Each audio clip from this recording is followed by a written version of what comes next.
Hi, guys. So this is Ben Spack with CodeCareer. This is episode 4, and today we're going to be chatting with Ellie. She is a prolific speaker, very active in the dev community on Twitter, one of the early adopters of 301 Days of Code. We just want to learn a little bit more about her coding journey and dive a little bit deeper into her general journey of how she got started as a programmer and what she's been up to recently. So I'm here with Ellie and my co-host Nick. Nick, you want to go ahead and just mention a couple of things about yourself, anything you've been up to recently, and then we'll go ahead and ask Ellie a few questions. Yeah, I'm Nick Kramer, Krames12 on Twitter, everywhere except for Twitch. I do code streams and stuff, but yeah, I'm a quote unquote junior full stack slash front end developer, and yeah, that's me. But we're not here for me. We're here for Ellie. So Yeah, so Ellie, when did you start 100 Days of Code? I think that was your first coding challenge, right? Yeah, that's correct. I think I started it when I was 20, 22 or 23. I had just like graduated from the university, and I was doing an internship. I'm originally from Greece, but this internship I was doing it in Amsterdam in the Netherlands. And while I was in that internship, I felt that I'm okay. I can learn a few stuff there, but this stuff are not enough for me to find a new job. So I started Googling stuff and I saw an article that it was written by Alex Calway, like the creator of 100 Days of Code. And he was mentioning how you can take up this challenge and what will the benefits be. So I said, like, why not? Let's try that. And that's how I basically started with 100 Days of Code.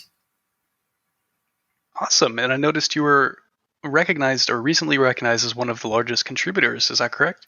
Yeah, that is correct. Like, at first I didn't believe that. Like, it was a bit crazy for me. I was recognized because I was doing some videos, and these videos, then the Free Code Camp channel in YouTube, like, also republished them. And, like, they told me that it helped a lot of people. So that's how I was a contributor. I made to be a contributor. Wow, that's fantastic. Yeah. Yeah, do you happen to have maybe a couple of links? If you're comfortable with it, just put them down in the chat there at the bottom, and we'll definitely reference those in the show notes. Okay, yeah.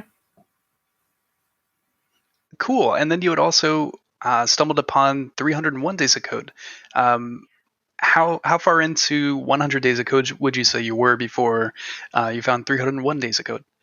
Um, I don't remember. I think like maybe I was like on 40 days or 50 days, but I didn't do them like simultaneously. Although I learned about 301 days of code, I was waiting first to finish the 100 days, and a little bit later I started doing the 301 days.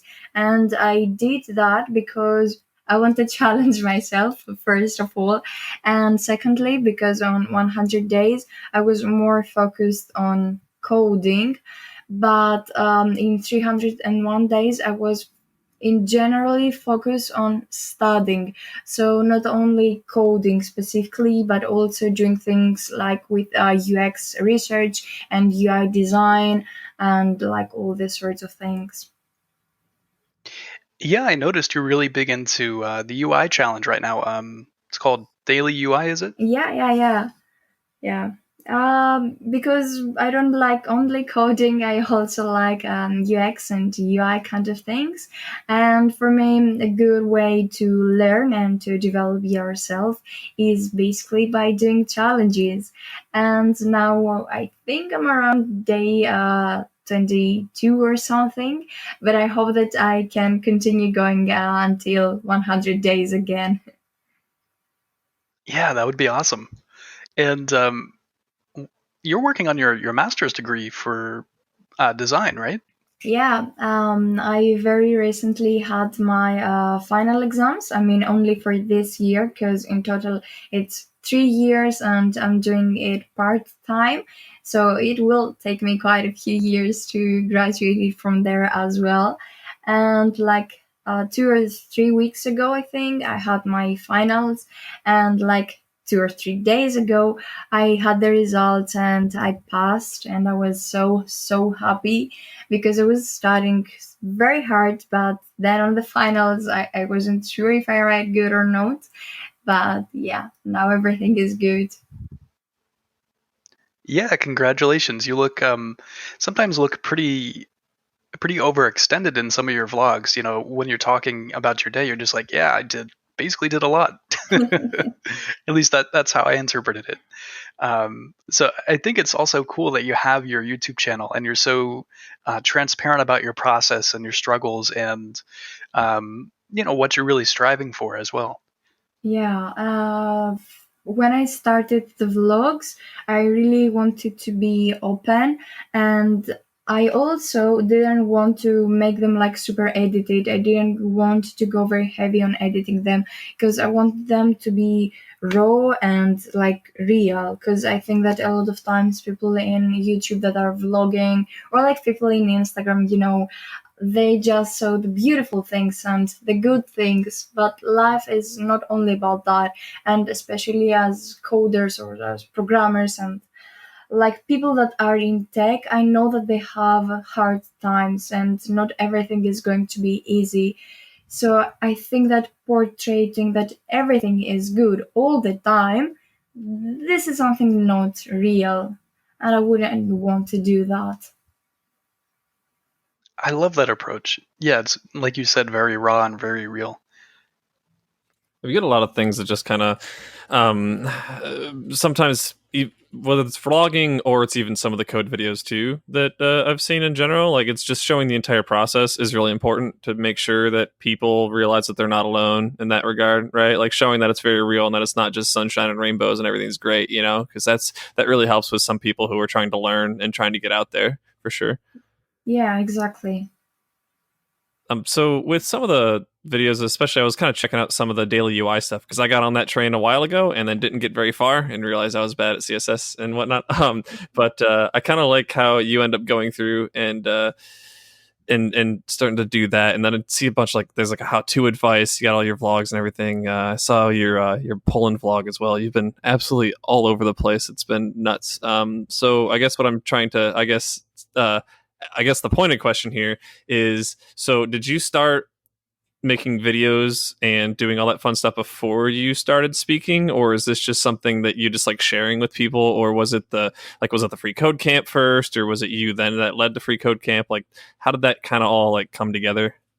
Okay, I think one of my first videos, if I'm not mistaken, is actually by another challenge. It was something with CSS, like the daily CSS. Oh no, I remember.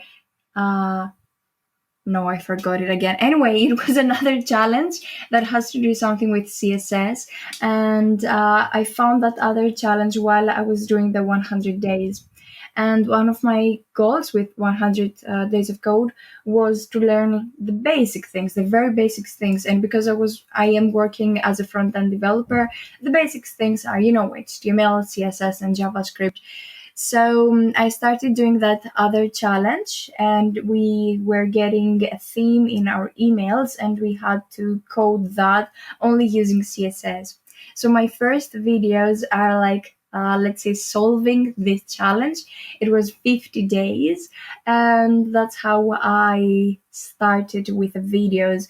But after that, I think I did the free code camp videos, and maybe then I had like a small pause, and after that also I started doing all the other videos like vlogs or some videos with tips and like helpful tips for developer again, and now the daily UI challenge. And yeah, so I think it was like at first it was before going to conferences and stuff, but now that I still go to conference, I still also continue with the videos. Yeah, the name of your first challenge after 100 days of code was daily CSS images, right? Yeah, I think that's the one. I don't know why I forgot it, but I think that's the one. Oh, no worries. Yeah, you also did JavaScript 30 too, right? And 30 days, 30 sites. Yeah, I did a lot of them. Yeah. Jeez, you stay busy. I need to get on these challenges. I think that CSS image challenge might be pretty good for me learning it because that's something I'm trying to focus on. So you might have just given me the next 3 to 4 months worth of my free time filled. Yeah. Yeah, I see that. Well, It's really awesome. cool. Yeah, you even go through some Code Academy stuff, and I'm totally like going through the entirety of your YouTube channel right now. But yeah, I know I met one or two of the people at a conference recently who does a bunch of the free code camp stuff, and free code camp is something that's like really near and dear to my heart because I wouldn't be here right now doing what I'm doing if it actually wasn't for free code camp. And every time I get a chance to like kind of pay some sort of attribution to that, I always make sure. So I definitely thank you for contributing to that community because that helps people like me. Yeah, no, for me it's exactly the same. Like I started also doing things on free code combat. It has helped me a lot and in ways that I didn't even expect to. Like I was writing some articles for the challenges in free code camp and then people starting to noticing me or sending me emails or like having comments and stuff like that. And it really helped me. And also it boosts my confidence as a developer because at first as a young developer you're not sure if you're coding correctly. Sometimes you're afraid what other people will say about your code, like senior developers, and I think that it really helped me. And also the community around FreeCodeCamp, I think that everyone is very helpful and is willing to help you or give you some advice. So yeah, FreeCodeCamp for me is also like a really cool and good place for everyone that wants to learn. Awesome. And speaking of Free Code Camp, I saw that you did an interview with Quincy, the founder of Free Code Camp, probably about a year or so ago. How did that go? Yeah, that was like in the top contributors party. It was in Dublin in Ireland. And like it was an amazing experience because when I went there, it was like a bunch of contributors for Free Code Camp, and everyone had the chance to meet each other because before that, you were talk to someone only online, but when you meet someone in real life, it's a bit different. So it was like a very nice feeling, like also meeting Quince Larson. I mean, it was amazing. He's an amazing person, and I think that I was like quite lucky of meeting him and talking with him. He's always like very kind and very helpful, so it was amazing.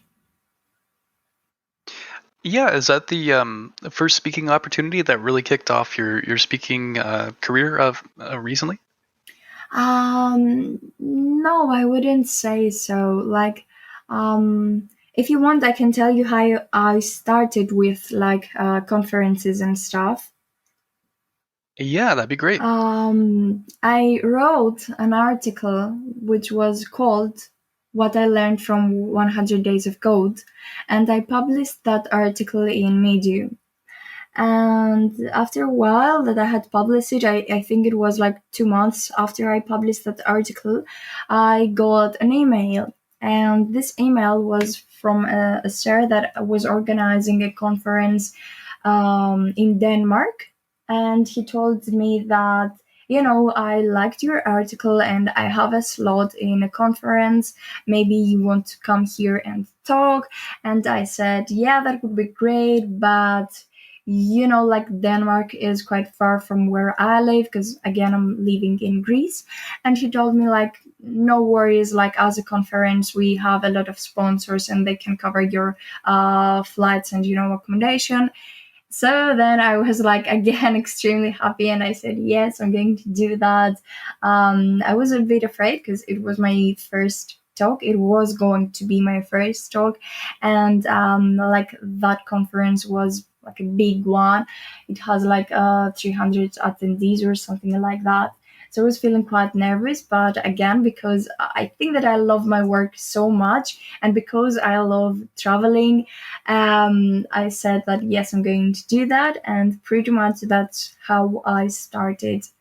Then my second conference was like one that, like, again, it was like my first conference, but in another country. So all the organizers were the same, and they knew me, and they invited me to the second one in the other country, which was like in the Netherlands again.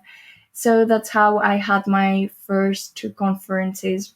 Now, at my second conference, I met some lovely people that they were speakers for a lot of years, and I asked them if they had some good advices for people that are just starting attending to conferences, and they share some tips with me. So after that, I try to follow that tips, and yeah, I guess I was a bit lucky again, and yeah, I was able to attend to other conferences as well. And I hope that I will continue to go to conferences. Yeah, what would you say some of the most impactful tips have been that you've received from fellow speakers? Not to get very easily disappointed when people reject you, because people that don't know me maybe think that I just send one email to an organizer, and just like that he accepted me. But the truth is, no, you have to send like 100 emails, and only a few of them will pass. And I am a bit introverted, and I just didn't like the rejection at first. But when these big names, like these big speakers, told me that they are also getting rejected easily, and like sometimes it doesn't has to do with the person, but it has to do with the talk that you are trying to give into that conference. For example, if I want to send my talk in a conference that has to do something with Java, but I'm not doing anything with Java, then most probably my talk will be rejected. So people that are also trying to be speakers, they should know that their talk should be familiar or should have to do something with the conference and with the conference's style. Yeah, I love that. Are there any other tips that really stuck out to you? Uh, no, I think that this was the most important one. Gotcha. Well, that is.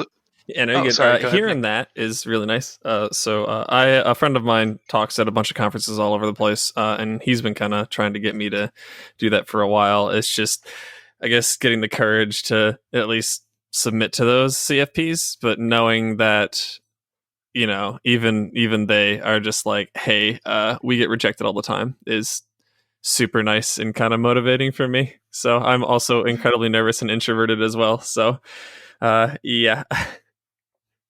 Yeah, I feel you again. And again, like when we are online, sometimes people don't understand that actually we're a bit shy or a bit introverted. And for me personally, because I have the YouTube channel and I talk about myself and I show my day, again, a lot of people will think that I'm the opposite of the introvert. I'm an extrovert. But no, if you knew me in real life, I think that this is the only misconception that people might have for me. I'm in the exact same boat. I stream stuff all the time, and I seem way out there because I'm on, right? Like you're on when you're recording, or you're out there, you're doing your thing. But then, or if you're at a conference, it's like, oh man, it's so cool. But then as soon as you're done, it's like, shut me away for a week. I am done with any interaction. Exactly. Is there anything that you've been I guess, focusing on talk wise, or like a certain topic, or if it's more like tech or just kind of, I guess, I want to say soft skills related or something, or I kind of what's been on your radar lately? My first talks was like the things that I gained from 100 days of code, and that I was like trying to persuade other people to take part in that challenge. But after that, currently my last talks were about time management, as a developer, because I think that a lot of developers always want to learn something new, but the problem is that they feel like they don't have the time to do so. And my talks now are more like in soft skills and like, yeah, about time management. Like personally, I try to give a lot of personal examples, and I will also give an example here. Like I have a work, I work full time, I do my masters, I do YouTube videos, sometimes I write articles, I try to be present in Twitter and here on the Discord channel, and like I like to go out with my friends, and I like to see my parents, and also I like to go to the gym. So I have a lot of stuff, but yet I think that I find the time to code or study every day. So in my talks, I talk about these kind of things, and yeah, how to be always there and find time for yourself. If you have any of those talks or any of the conferences you went to have them online, that would be super cool to get some of those, because I really need to work on that myself. Likewise. Yeah, I don't think that I have like any recordings, because some of this conference, like they don't provide to us the talks, which is like very bummed. I would also like to have them, but yeah, sorry. If I find something, I will link it, but I don't think that I have something. Okay, yeah. Oh, no worries. Yeah, you had a family come with you the last talk that you did, correct? Yeah, correct. My dad and my sister came. Yeah, it was like really nice, because if they hadn't come with me, I would be alone, and I prefer being, with my family.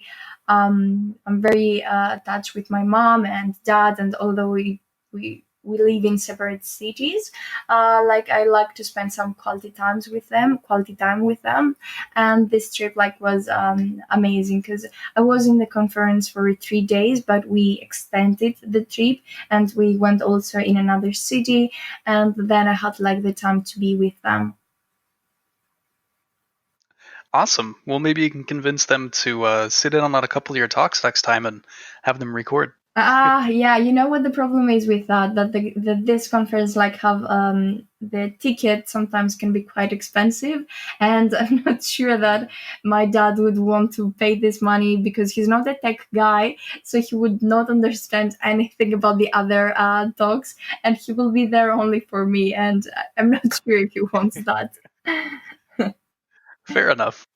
But you could be like, Dad, but come on, I'm your baby girl. You got to help me out here. Spend $800 for this hour-long talk. No worries.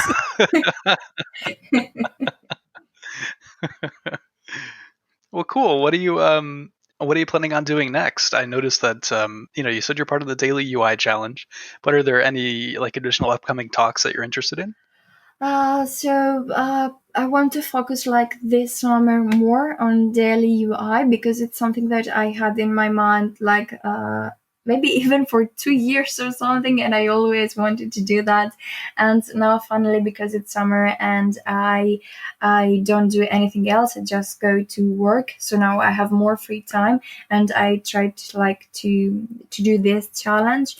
But like simultaneously, I'm also looking for other challenges. Sorry, not other challenges, other conferences, and like I have a few of them in my mind, but I don't want to share them because I don't have like an answer yet. Maybe like if I'm lucky enough, I will go to like another very very big conference which is not in Europe, and it will be my first time that I'm going outside of Europe, but I'm not sure about that yet, so I will not say anything else. Well, I hope we see you in America relatively soon. We'll see. Well, awesome. So you say you stay pretty active in the Twitter community. Is there anyone that you enjoy following or keeping up to date with? I keep up with you, Ben, and I like to follow you and see your tweets. And yeah, like actually I'm scrolling all the time in my feed, and whatever I see that I like, I will comment all, I will retweet all, I will have a like or something. So like more specifically, I don't think I have someone, and for me everyone is equal, so it doesn't matter if someone has like 50 followers or 50 hundreds or 50k followers. If they are cool, and if I like their tweets, I will just follow or tweet, or just interact with them. I'm trying to stay more active when people are having a question or something, and even if I don't know how to answer that question, I will retweet it, so most people will see it and maybe they will have an answer for them. Or like I try to encourage people when they are in their first days of 100 days of code or 301 days of code, and like yeah, these sort of things. And also of course with my YouTube channel, that I try to promote my videos, because it takes me like a lot of hours to do everything, like recorded them and edited them, and of course before that coded them. So I also try to publish them on my Twitter, and maybe like a lot of people will see it and subscribe maybe to my channel. Yeah, recently you got up to, I think it was over 1,000 followers, or 1,000 subscribers. How does that feel? Yeah, it's pretty cool, and I want to make my channel like bigger. It's not always about the numbers, and I don't want to seem arrogant or something, but I really believe that I have some helpful content, and I really believe that I can help some people. I know that I currently code in AngularJS, and of course not everyone is into this, but that's why my channel has like a lot of things. So it's not only coding, and it's not only a specific language or a framework, but I'm doing like a little bit of everything. So it has some vlogs, it has some coding challenges, it has some tips about developers or about careers and stuff. And I want to continue being like that and being open, so I can broaden like the audience. And of course, like as I always say, if anyone has any recommendation or suggestion, then I would love to make a video about it. And of course, I only do videos about things that I know. So sometimes when people ask me questions that I don't know, I prefer not to answer them, even if, like, I have been asked to. Yeah, fair point. I try to take the same approach myself. Like if someone asks me about, uh, I don't know, Java, for example, I know nothing about Java. And so I'm like, well, I don't know much about it, but here, talk to this person. Yeah, exactly. I've had to do that with a few of my friends. They've started into the programming sphere in college, so it's either Python or C++ or something. But so I can help them with the basics, right?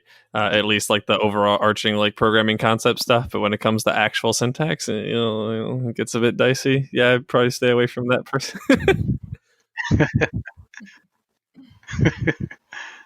It's like, I'm just gonna go hide in a corner right now. I wish I knew Java. Damn it. At least that's how super I feel awesome about though that you've been able to grow that channel over 1,000. I did some work on mine. It wasn't coding related for a while. I got up to 200 and I was happy. I can't even imagine being at 1,000. So that's super cool. I'll have to do some more watching through and then see if I can find some interesting stuff in there. So I'll probably end up learning. I might just binge all your videos, especially like the CSS ones and stuff, just from what I was saying earlier. And then, yeah, it'd be kind of interesting to give a little bit of quote unquote feedback from see what's going on there. YouTube's hard. Yeah, it is. And it takes a lot of more time than people may think. Oh yeah, for sure. There's some other. It depends on how much you want to edit it, right? But I've had a 5-minute video take me upwards of 3 to 5 hours worth of actual work before. So yeah, and also for me, because like you may see like these coding videos, but it's not like I just sat for 1 hour and I start like typing everything. Of course, you will make mistakes, and you will have to retype like a lot of things, and maybe the visual result it's not good enough, so you will redo the job. But in the video, you will only show the final code and the final result. So people may think that you just saw it and you did this code exactly, but it's not like that. And sometimes in my videos, I also mentioned it that before that, I also had to do some stuff on my own, because I don't want people again to think that I can just code like that, because this is not true. I've seen stuff both in both realms from actually the same from similar people, where they just say, okay, here's how you do this thing, and then they just kind of blurt out the code because they've done it like 5 or 6 times. But of course, when you watch it, you're not quite sure. Then I've also seen where people, they make typos in the middle of it, or they screw up with bugs and then edit it after they did troubleshooting for an hour and a half. Yeah, Traverse C Media has been kind of on that thread a bit. He'll just leave himself to make typos and correct them and be like, oh, darn, like, how am I going to solve this? He'll pause the video and then come back with the solution. But yeah, I love both approaches. I think it's cool to see, as you were mentioning, to see developers being more transparent about the process. Like you were saying, just have a disclaimer. Well, okay, it's took me a while to find this information, or hey, I was kind of struggling on this problem, but here's how you solve it. I think that's really key to getting anyone kind of past the imposter syndrome when they're first starting out. Yeah, exactly. Yeah. Because I was seeing too many perfect code videos and everything on like CodeCareer, for example, and I'm like, man, why are these? Why is it so difficult for me to pick this up? Why does everything seem so flawless? And real dev just isn't like that. So I think it's cool that you take that approach. Yeah, I'm trying to be as transparent as possible, and yeah, like, but of course there is also another small problem. That sometimes, although you are transparent, the other person or the viewer won't see the whole video. So if you just jump into like small spots, then maybe he will never see that you said, hey, this is not my first time that I'm doing so, and maybe he will think that you're that good naturally. Yeah, so I think that both parties should pay attention, like both the person that uploads the video, but also the watcher and the viewer. Yeah, agreed. I've recorded a couple of videos where people will leave a comment about an issue that I address like maybe 2 minutes later into the video. It's like, did you watch the whole video? Come on.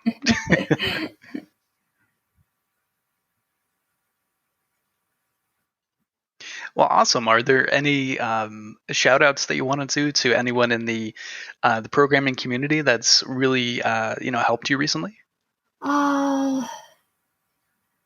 I don't know, like lately I'm trying to be also a little bit more active in the communities of girls who code and women who code, because as a girl or as a woman, like I try to be again like really positive and really motivating with other women to try to code more, and also be more active and don't afraid to be out there.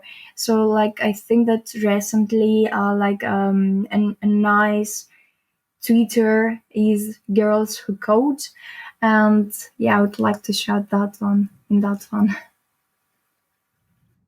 Awesome. All right, cool. Well, Nick, do you have any additional questions before we get into kind of like a rapid fire round of questions? All right, cool. So, Ellie, if you had a large billboard and you could write anything on it, just say one sentence, and anyone in the world could see it, what would you write? Okay, let me think about it for a while. I would say like push yourself, always push yourself, and great things are going to happen soon.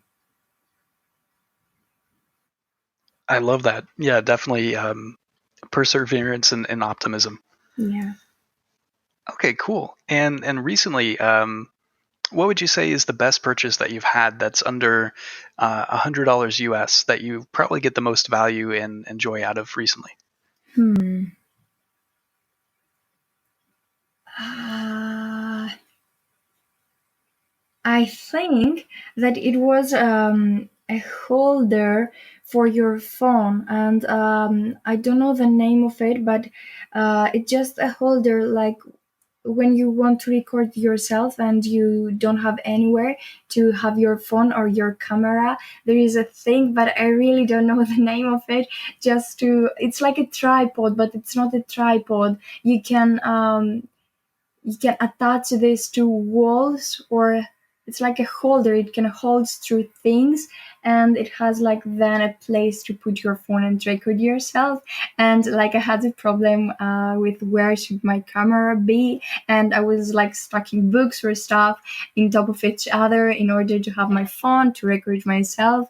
But then like I found this cool little thing, and it's like really helpful. But I'm sorry, I don't know the name in English, and yeah.